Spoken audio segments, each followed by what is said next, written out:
I made a serious mistake. Last time we tackled Korosensei's great mystery, I made a huge error. So now I'm gonna fix it. But first, if you are new, there's a link in the cards in the top right and in the description below to the beginning of this series. And since it has been a little while, I'm gonna explain the key parts in this video as well. Let's start from square one.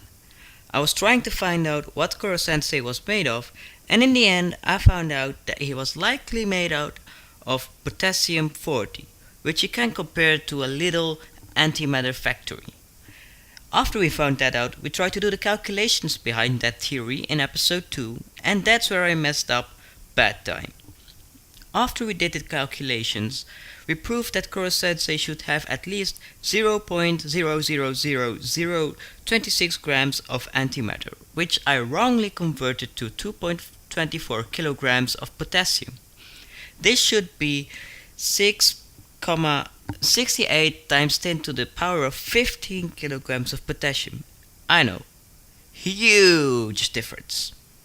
But don't worry, I found a solution. Let's look at our formula.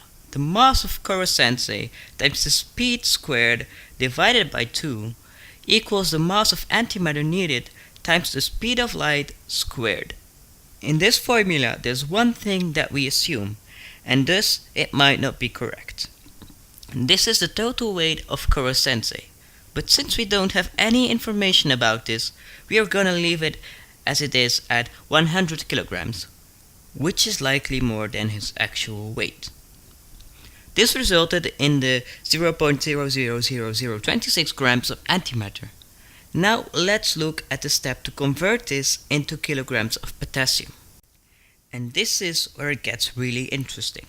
Let's work backwards for a minute. Let's assume that Korosensei consists of, let's say, at least 10 kilograms of potassium.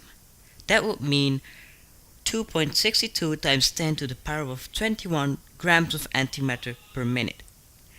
And in the next step, we can change something very important to make this theory work. So pay attention right now. As we established in one of the previous episodes, the maximum that antimatter was contained was 60 minutes. But what if we could contain antimatter way longer? So for this theory to work, we would need to contain the antimatter for a very long time, which is practically forever. But then this theory is plausible. Thanks for watching. Hey, you're still here? Hey, I've